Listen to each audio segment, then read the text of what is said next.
Rahou Prod présente l'événement de l'année à Dakar. 2 talents, 2 styles, les 2 frères réunis sur une même scène pour un concert inédit.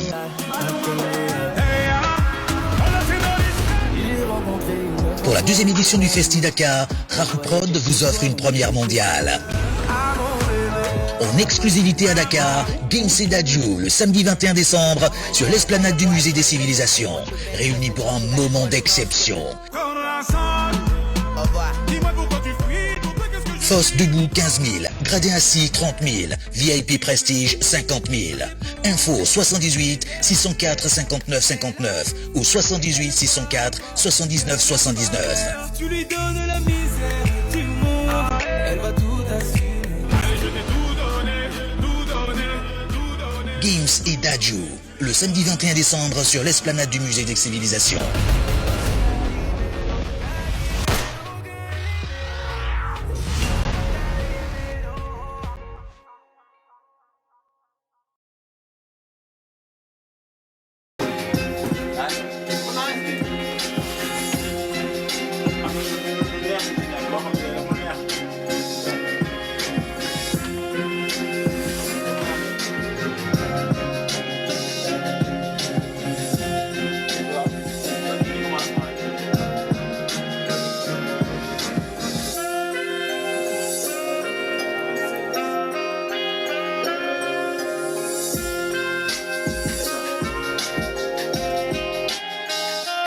Sup sama gars, what's going on? Show boy Malcolm V, on se retrouve pour une nouvelle vidéo dans votre chaîne YouTube Wassare Célébrité yéen a ma gën a xam tey ñu ngi jéggi raay benn studio boo xam ne il est plus à présenter si hip hop Galsen yéen a ma gën a xam rappeurs yi fii la ñuy ñëw di prise seen son di def ay son et tout c'est un studio boo xam ne c'est plus à présenter ñu ngi fi fekk benn gaan boo xam ne il est beatmaker peut-être yéen a ngi gis turam yéen a ngi dégg turam mais mosoo leen ko gis mi ngi nii toog moom mooy Kef Kef naka mu gaañ. yeah sama bro siyaar na. naka mu la bëggoon. ouais ça va on est là. nice ça va kan mooy Kef pour gars yi loo xamul.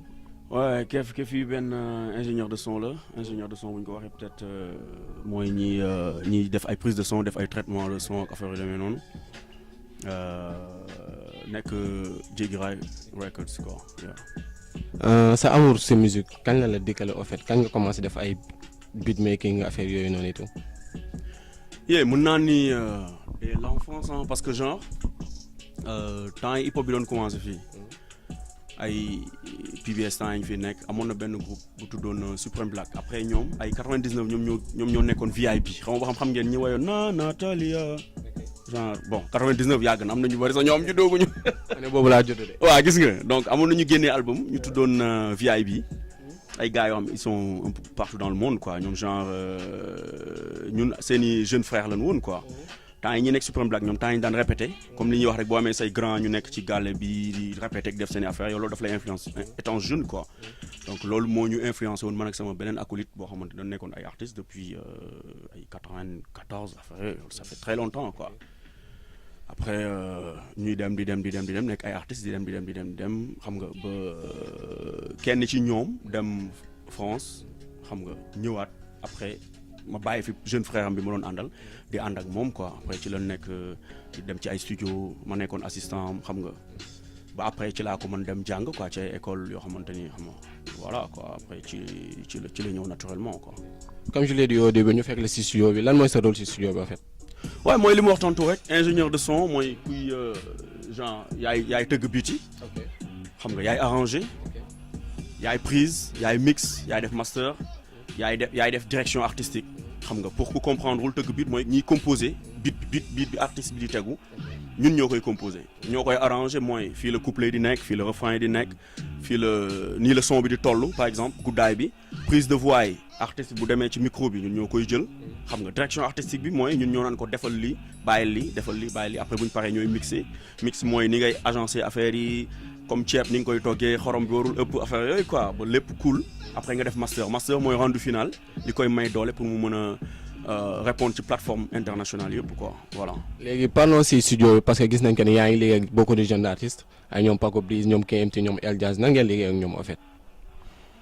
nan laa liggéey ñoom par rapport ak genre nan nga leen di encadrer au fait genre gis nañ que ni genre doo simple beatmaker rek mais tu genre dépassé nga côté beatmaker genre seen grand frère nga en fait. waaw mooy direction artistique bi may wax quoi xam nga tey ji bu fekkee da nga leen a da nga ñëw jouer rôle beatmaker ba pare nga tëgg beat bi après nga ñëw jouer rôle ingé son maanaam priseur de son après da ngay jouer beneen troisième rôle maanaam mooy direction artistique loolu pourquoi benn entre parenthèse la bu doon tey ji ay États-Unis wala ci major yu ngand yi chaque chose dafa am kenn ku koy def tey kii tëgg beat bokkut ak kii mixé beat ki koy mixé bokkut ak kii def prise de voix kii def prise de voix bokkut ak kii def comment dirais-je kii mixé ak kii masterisé bu doon ay États-Unis major yi laay wax yenn label yu mag a mag yi nga xam peut-être am nañ moyen et tout ñoom c'est une chaîne quoi mooy waral benn son Jay-Z wala affaire yooyu bu génnee da ngay gis ni mu mel mais ñun fi ñu leen di ëppee doole laa bëgg a wax quoi ci côté xel mooy benn nit moom mooy def yooyu yëpp donc ñoom dañuy dispatcher mais ñun on est obligé ñu jàng lépp fii ingénieurs yi nekk ci biir Sénégal yëpp je dirais dañuy jouer ay 6 rôles à la fois donc man bu ma tëggee beat yi ba pare ñoom bu ñëwee ba posé ba pare genre man maay mixé mais man maay nekk seen genre seen directeur artistique li ñuy def baax na li ñuy def baaxul pression la ba muy baax donc bu ñu duggee fii ci biir nekkatul affaire de frère quoi xam nga genre c'est mes jeunes frères mais du nekk affaire de frère parce que benn instant liggéey la te bu fekkee da nga indi fraternité trop ci yow ak sa diggante ak artistes yi bu ñu génne ci biir ils vont rien valoir voilà. gis nañ la nga liggéey si album moom One Lyrical bi mooy potentiel est-ce que mën nañu xaar yeneen collaboration ak yeneen artistes yi si yeneen projet yoo xam ne artistes yi ñu ngi koy génn. Bah bien sûr on est open One Lyrical mën naa ne fii nii ci ay début fii la ko defee One Lyrical fii la dëkk quoi genre bien que signé wul Jéggi mais membre Jéggi laa ko mun wooye parce que genre fii la defee léppam quoi yaa ngi comprendre donc depuis Boy Different man maay def album bi ci côté prise de voix côté mix côté direction artistique parallèlement Omzo Beat di job beat yi voilà yeneen collaboration yi c'est très normal parce que Akil tamit defa nañ ko la même chose ñeneen ak ñeneen ay Menemo fii affaire bëri na ñoo xam dañuy ñëw di def seen produit yëpp fii de fond en comble. gis nañ que ni liggéey nga ak artistes yu bëri yoo xam ne ñu ngi Sénégal mais instant yi su ma la doon wax ban artiste nga bëgg a liggéeyal instant yi nii boo xam ne mosoo liggéey ak moom nga xam ne bëgg nga liggéey ak moom kan lay doon. non man bëgguma liggéey kenn ku bëgg a liggéey ak man rek laay liggéeyal. genre man non du ma dem di chercher pour liggéey kenn parce que genre artiste ak ingénieur fusion la genre c'est un mariage boo xamante ne bu ñu paree dafa am ay doom yu muy jur yaa ngi comprendre du man maay bëgg a job ak diw genre parce que je cherche pas à me faire connaître quoi. chercher wu ma pour nekk au devant de la scène wala frère ñun suñu genre yi suñu métier je dirais on est trop dans l'ombre quoi xam nga man ñu bëri ñu ngi dégg sama tur mais xamuñu ma ils me voient même pas bu ma génnee studio sax ñi dañ may romb nii c'est parce que ils me connaissent pas te man tamit je veux pas qu'on me connaisse parce que je suis pas là pour nekk ci kanamu artiste bi lañ war a defar pour mu dem ñu xam mu nekk célébrité mais man je suis pas là pour nekk célébrité genre tu comprends donc benn instant man soxlawul mooy bëgg a job ak tel ou tel artiste parce que day mel ne implicitement yaa ngi bëgg a am benn tour ci kaw artiste boobu cherche pas ça. léegi ñu ñëwaat ci côté beatmaking bi gis nañ que ni genre comme je l'ai dit au début beatmaker nga mais nan nga gisee beatmaking bi tey fii Sénégal comment tu vois les beatmakers. bah ils sont exceptionnels hein pour man. genre comme li ma la waxoon rek bañ daje. ils sont exceptionnels genre bu ma nee ils sont nag mooy ñi nga xamante ni ñi ngi leen jot nañ leen xam quoi.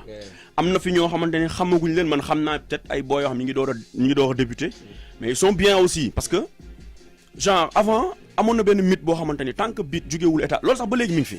booy ba léegi dañuy télécharger xëy na peut-être problème de moyen la affaire yooyu mais beatmaker yi nekk États-Unis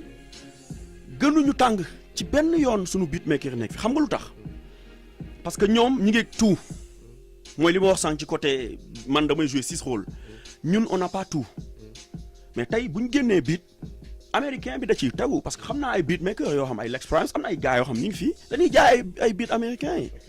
xam nga lu ma la wax donc fii pour man ay Karabalik ay Is 814 ay Omzo Beat ay peut-être man moom en dernière position ay Didi Patch ay Wizzyat gars yi fi nekk ay Papalay Beats mais gars yooyu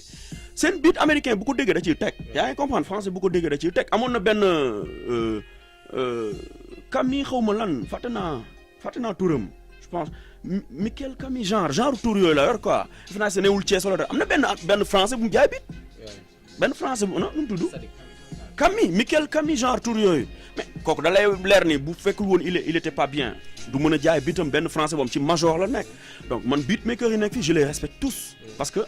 dañuy def ay travail yu colossal quoi est-ce que yaa ngi comprendre léegi nag néanmoins am na à côté parallèlement ñoo xamante ni ils sont plutôt tuto yi nga xam dafa nekk YouTube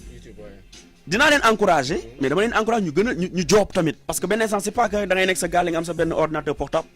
nga am say enceinte yu ndaw ak wala sa kii yor sa benn MPC bu ndaw tak après tu dis que beat bu cool laa job deux artistes rap ci nga defee ne yow t'es le meilleur déedéet du loolu affaire dafa am yoon booy jaar ak dafa am benn galère boo xamante ni genre sama expérience rek laa mun wax parce que koo xamante ni commencé na job beat depuis 2001 xaw ma 2000 xaw ma lan kooku du ma ne kenn du ma jàngal parce que ba léegi dañuy jàngalante suñu biir mais am naa ci benn expérience boo xamante ni galère moo tax quoi donc loolu mooy dem ba tey ku mën a toog di def hip hop comme yow muy job beat comme yow boo tegee du dindi dara ci li nga def est-ce que ko yow boo dindiwul ci bosam moom du dindi ci sa bos mais nag ça reste que affaire yi échange la quoi tey ba booy bu ndaw mën na ñëw def loo xam ne musuma ko def xaw ma ko yaa ngi comprendre c'est pas limité quoi mais genre man j'exhorte ñëpp ñu dem jàngi parce que tey rappeur bi nga xamante ni mi ngi def rap sax te deful ay recherche et tout kooku il va pas faire long chemin quoi. mais est-ce que instant beatmaker ñu ngi am xaalis parce que c'est plus facile dem ci internet bi télécharger benn beat tegu ci que ñëw par exemple ma fay la nga defal ma beat est-ce que c'est pas plus facile nga dem internet télécharger benn beat tegu ci. non mais c'est plus facile comme tu le dis mais loolu genre loo gis da nga koy mesurer ak industrie bi nekk ci biir dëkk bi nga nekk tey Sénégal c'est pas industrie bi nekk amul sa industrie hip hop amul fi industrie inexistante moo fi nekk mais déjà bu ñu nee le peu d'industrie bu fi xaw a ne wala soi-disant entre guillemets industrie bi fi nekk dañ koy jël à la mesure de dëkk bi maanaam au prorata de dëkk bi fi mu topp parce que dëkk c'est pas développé donc bu fekkee am nañ fi industrie bi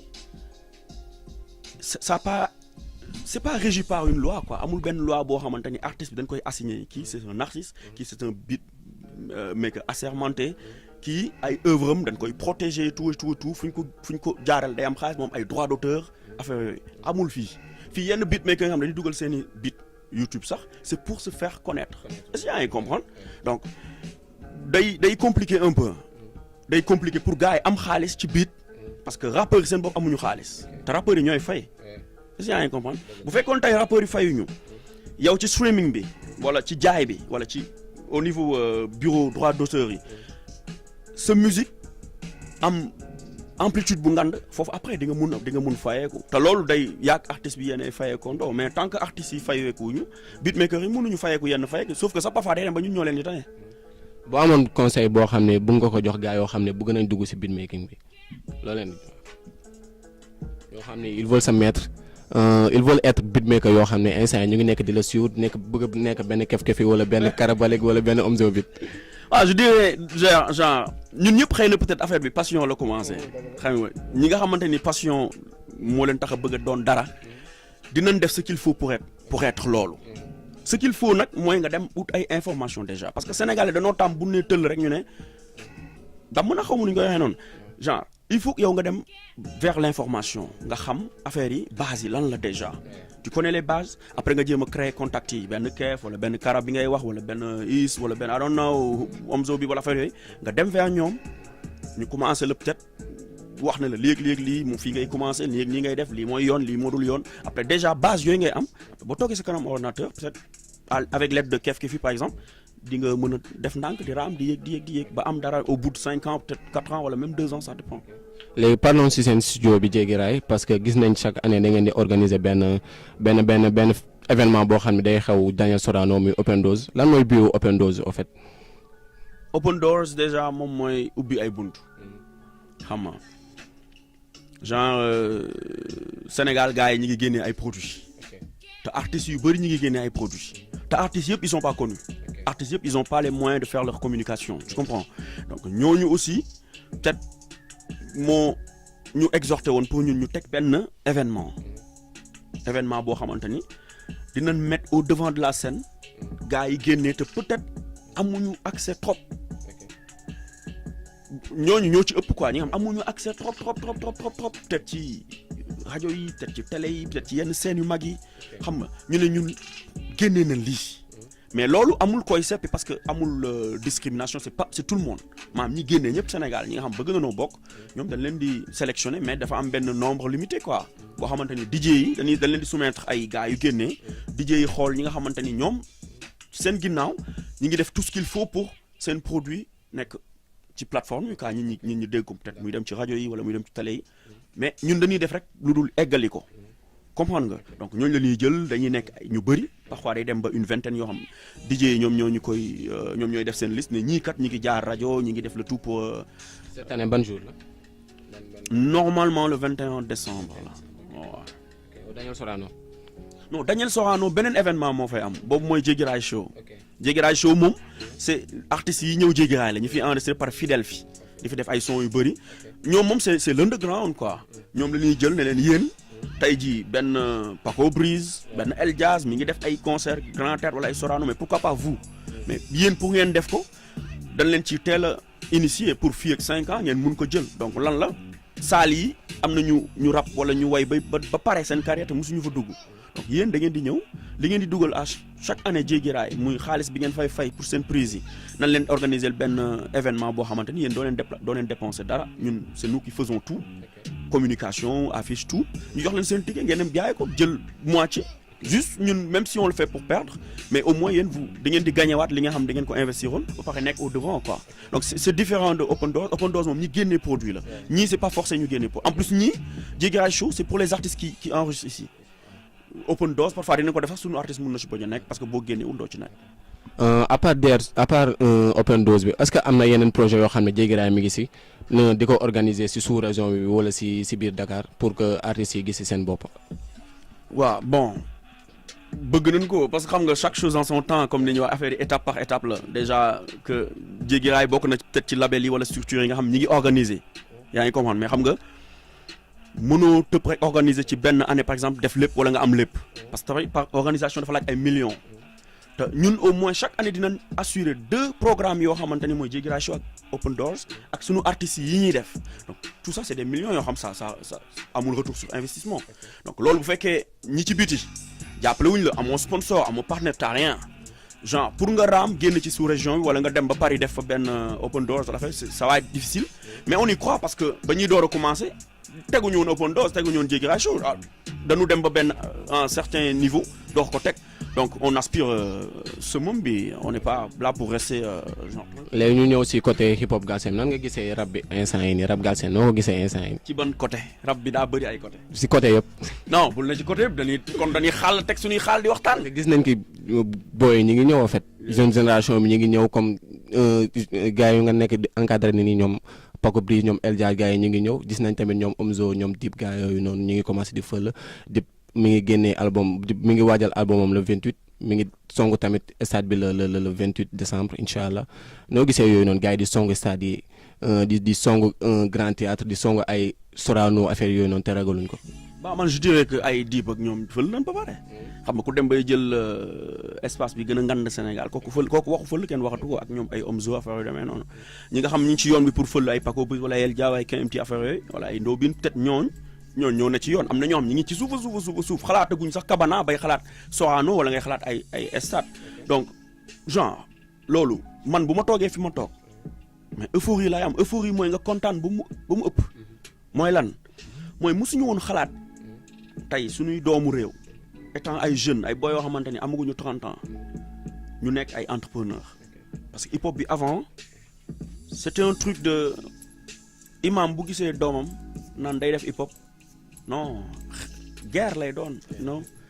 tey jii père de famille boo xam dafa allemand bu gisee doomam naan day jéem a hip hop non kii moom dañ koy bandonné est-ce que yaa ngi comprendre mais dem na ba benn instant ay genre fataay yi ñu doon xas fi di ko clash bien que am nañ raison taxoon ñu koy clash mais beneen aspect bi laay wax ñëw nañ indi hip hop bi ci solu ba nice xeeñ lu rafet lu neex donc du moins pardon wat seen bopp yi ba mu nice clean quoi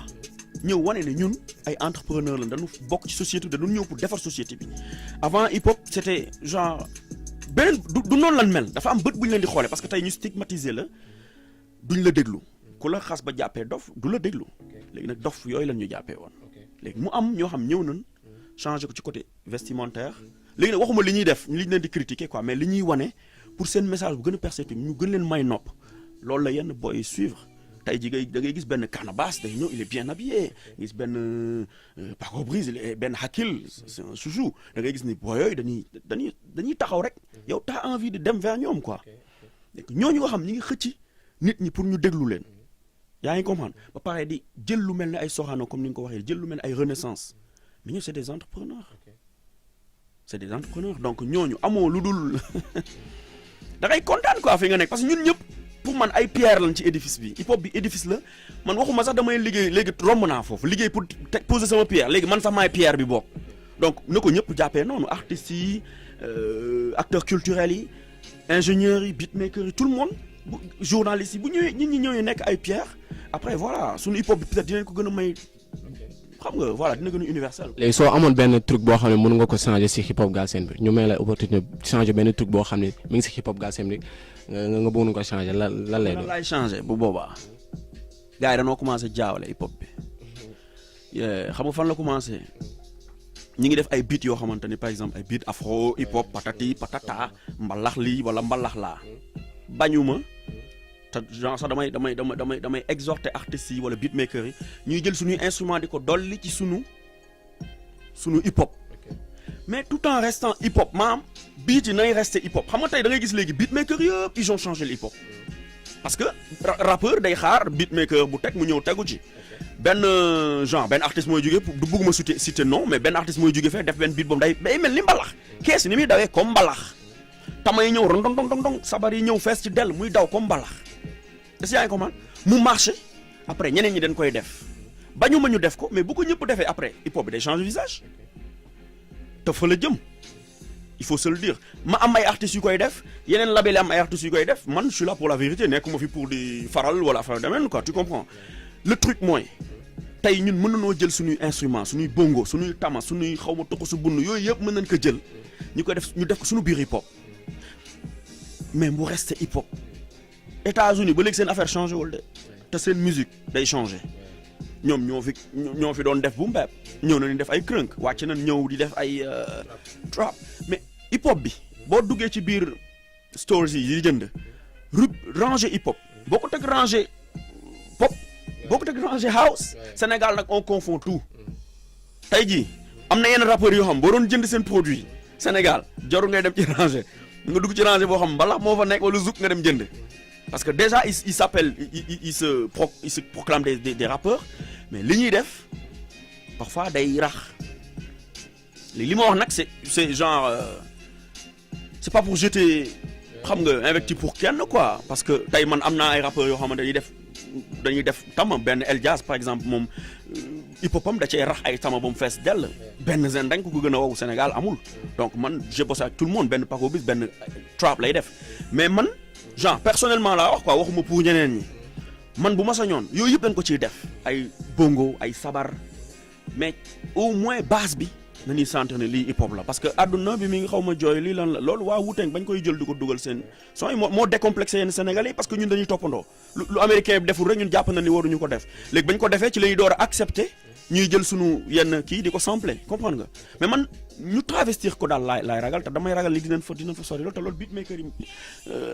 genre responsabilité beatmaker yi la quoi. léegi avant dernière question léegi soo amoon loo apporter gars yi pour que rap bi le rap se fait connaître en fait lan lay doon. apporter gars yi laag bu like genre comme. genre loo bëgg a apporter si gars yi pour rap bi gars yi xam ko. gaa yi xam nga comme que am nga loo xam ne bëgg nga koo génnee am na loo xam ne bëgg nga ko apporter en fait c'est explication yi mu lay yi nga andi nii léegi nii. I don't know genre pour ma apporter benn affaire genre man je dirais peut-être mooy woo ñi nga xam ñooy magu hip hop bi fii ay ñoom Awadi ay ñoom Xuman ay ñoom gars yu mag yi quoi ay ñoom Simon peut-être ñu wàccaat tuuti. ay ñoom Dip ñi nga xamante ni ñi ngi tàkk ay ñoom Nit Dof ak gars yu mujj yi ñoom One Lyrical ak affaire yooyu ay ñoom El Jazz ak yooyu ñu def benn table ronde yi ñu invité ci ay journalistes xool gars yi ne li ñuy defee fusion des forces pour créer pourquoi pas seen télé pourquoi pas seen rajo pourquoi pas seen journal li may wax chaque jour pour man c'est un truc boo xamante ni ça fait mal quoi benn Dip dundu gis affaire bi muy def le 28 ñun hip-hopeurs dañ ciy kontaan de mais ci hip-hopeurs yi lay am si yaa ngi comprendre tey waroon na am benn journal buy génn wax bind ci loolu jël avant pendant et après benn show of the year benn Paco Brice bii ñu romb un jeune talent bu dem jëli grand théâtre feesal ko dell après amul ay affaires yoo xam ñu ngi ciy wax parce qu'il y a pas d'industrie il y a rien ici faut se le dire tey benn Dip moom mooy démerdé wu pardon ci terme bi pour teg événement pour def communication bi mais il y a rien autour amuñu ay acteurs culturels amuñu industrie léegi nag après genre dinañ ma wax ni ma il faut des éléments pour loolu lépp mën a nekk mais éléments yi xam nga lan moo tax mënul daje kenn ku ne sa bopp nga fi nekkal est-ce que yaa ngi comprendre kenn ku ne yaa ngi lijjanti say deal à côté bëggoo ko séddoo kenn ku ne yaa ngi teg sa structure à côté bëggoo ko séddoo kenn parce que les millions qui viennent c'est pour ta poche loolu nag tant que ñu ngi koy def altruisme du am égoïsme la kenn ku ne sa bopp nga fi nekkal industrie mënul am man léegi du am ay li ñuy wax ay mogul ay gars yoo xamante ni ils n'ont rien à voir ak ay solo hip hop ay costume la ñuy sol yu nice di investir ci hip hop ay bailleur la ñuy nekk loolu moo am États-Unis moom France tey ji boo xoolee ñu yor États-Unis seen hip hop boo leen xoolee da ngaa ñii duñu ay hip hopeur ay pas ay blanc ay gars yoo xam doo leen sax foogee hip hopeur ñoom ñooy defar tey ñoom Jay-Z ñooy defar tey ñoom 50 Cent amul fii parce que fii c'est un truc d'africain comme suñu président yi ni ñuy nekkee mooy ci pouvoir loolu moo xew ci suuf parce que ñun président yi ñu am mooy c'est à notre image donc xëy na peut-être loolu laay lancer peut-être bu ko ñëpp lii sax nga waroon dagg def ko émission bi parce que man genre lii ñu dégg ko gars yi daje toog waxtaan animateurs yi fii ay ñoom taal ak xaw ma ñeneen ñi ci des ñëpp gars yi toog jéem a xool nu ñuy créer industrie même bu dee industrie fii ak 10 ans 20 ans 30 ans dina màgg ba doon industrie au moins qu'on la crée mais industrie bu ñuy continuer du exister mais ba kañ.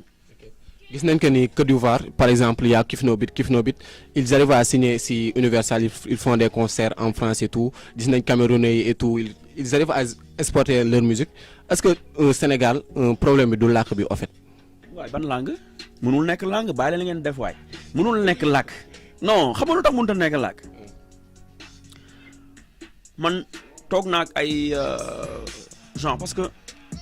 am naa ñoo xamante ni bu ma joobee par exemple benn produit. dama leen koy envoyé ñoom ñu xalaatal newuñu fi amoon naa benn artiste Deep Dose ku ko mën Sénégal amul da daan làkk anglais ba ma leen joxee produit boobu avant muy génn dañ ne ma neel sa boy bi na bàyyi anglais bu bëggee ñëw percé bu bëggoon ñëw fii percé fi bu mu làkk anglais parce que anglais bi muy wax ñi fi nekk dañ ko namp nga naan ma miisuñu ko anglais nga ñëw di ko làkk ay anglais genre ni muy tegee lii jaaxal peut-être keneen ku nekkul sénégalais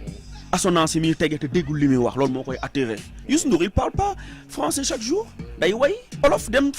di toj adduna bi yëpp est-ce que nekk na fa di dugal foofu ay anglais ay affaires yooyu Youssou Ndour rarement lay way anglais xam nga lan la il faut ñu xam ne Sénégal dëkk bu ndaw la benn dëkk bu ndaw superficie dafa tuuti artistes yi bëri nañ de mais artistes assermentés yi bëri wuñu il faut ñu bàyyi xel ci détails yooyu rappeurs yi dañoo bëri mais rappeurs underground ñoo fi ëpp Sénégal amul major mooy label major xam naa loolu peut-être di xam nga ko quoi label major amu fi indépendant yi ñoo fi ëpp beneen problème bu graaw muy suñuy scène tey ji major yi ci biti ay Universal ay Sony affaire bu ñu lay produire bu ñu ñëwee pour signer la du rek sa son la ñuy déglu nga aay ñu ne dañ lay produire dañuy ñëw seetaan la xoolal ngay def sur scène man en tant que professionnel bu may dem di seetaan benn Audi par exemple dew ma pour di ko seetaan pour muy rap dama dem seetaan spectacle am dama fa dem pour seetaan dew ma fa pour déglu sénégalais yi fii gars yi ci bëri scène bi dañuy dem pour rap demuñu pour def spectacle est-ce que yaa ngi comprendre du yomb si ñëwoon nañ fi ay ñoom PBS si ñëwoon nañ fi ay ñoom daara ji lan moo tax ñu si ñëwoon leen lan moo tax booy yu mujj yi kenn si ñëwu leen ils musent plus ci li ñuy wax lyrics yi ils sont très forts en lyrics mais nan travailler seen i lan moo tax seen i y a rien léegi public sénégalais bi booy 18 ans 15 ans 20 ans yi ñooy ñëw benn Dip day gi waa yuuxu dañuy yuuxu parce que dañu gis seen idole yuuxuñu parce que dafa def scène bu nice est-ce que yaa ngi comprendre li ma lay wax tey américains yi ñi nga xam bu ñuy fël ñi ngi door a ñëw day am scène derrière day am derrière ay affaire da ngay gis ay ñu créer spectacle artiste bi day rap mais parfois da ngay bàyyi sa artiste bi di seetaan ñeneen est-ce que yaa ngi comprendre mais ça fait beau à voir spectacle là on parle de spectacle on n'est pas là pour écouter rek dañu ñëw pour seetaan kii ñëw pour seetaan kay folli na noppi bien que noppi c'est inclus quoi bu bëgg a déglu benn Ndobin na dem teg son mu déglu ko bu ñëwee di seetaan Ndobin c'est pour li muy def ci kaw scène bi la sénégalais yi ñoo cultivé wul loolu Ben Omzo daal day yéeg day rap il est bien sur scène mais doo gis spectacle derrière benn Nix doo gis benn spectacle derrière c'est ça le problème. comment tu vois artistes yuy génnee album ba pare duñ ci am loo xam ne bëgg nañ ko ci parce que un public sénégalais bi am nañ culture jënd en fait jënd ticket concert wala jënd ticket album et tout dañuy gis artiste bu génnee album ñu liggéey album bi dugal ko YouTube nan ngay gisee loolu. public sénégalais bi amuñu xaalis foofu laa njëkk a commencé sànq dama ne industrie day nekk parallèlement proportionnellement ak dëkk bi fi mu toll situation financière am dëkk bi amul dara nit ñi amuñu xaalis buñ jëndee ay album bu ma nee buñ jëndee ay album imaginez 20 rappeurs yi fi nekk yoo xamante ni man dama leen di suivre man ma nekk benn jeune mélomane quoi j'écoute tous ces 20 artistes yi chaque mois ñu war a génnee benn produit benn Dip di génnee benn kaskam 17000 produit 10 000 produit 5000 mais même est-ce que j'ai les moyens d'acheter chaque mois benn produit 5000 genre loolu mooy yoon je dis loolu mooy yoon dañu war a jënd mais public bi nga xamante ni ñoom ñooy déglu hip hop yoruñu xaalis boo demee States boo amee 15 17 18 ans da ngay commencer job au moins néew ma tu es indépendant carrément mais am nga tuuti autonomie boobu ay savings la épargne yooyu mën nga album bu génn nga jënd yow ci sa biir répertoire tu peux compter 20 albums Sénégal fii wool ma melomaan yi bu ñu dee 1000 2 yi ñooy jënd li ci des leak bi ngay wax la dañuy dem leaker affaire yi te loolu dafa métti nga rey sa bopp génnee sa album ñu leaker ko mais parfois loo gis am na raison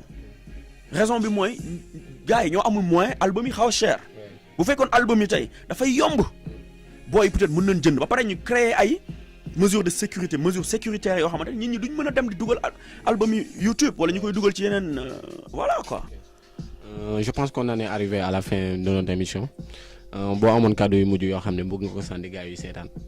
kàddu yi mooy dama lay jërëjëfee xam nga Wassare TV moom dañ koy wesaare ñun ñëpp mooy dañ koy tasaare sax laay wax après tasaare TV wesaare ay tasaare laa koy def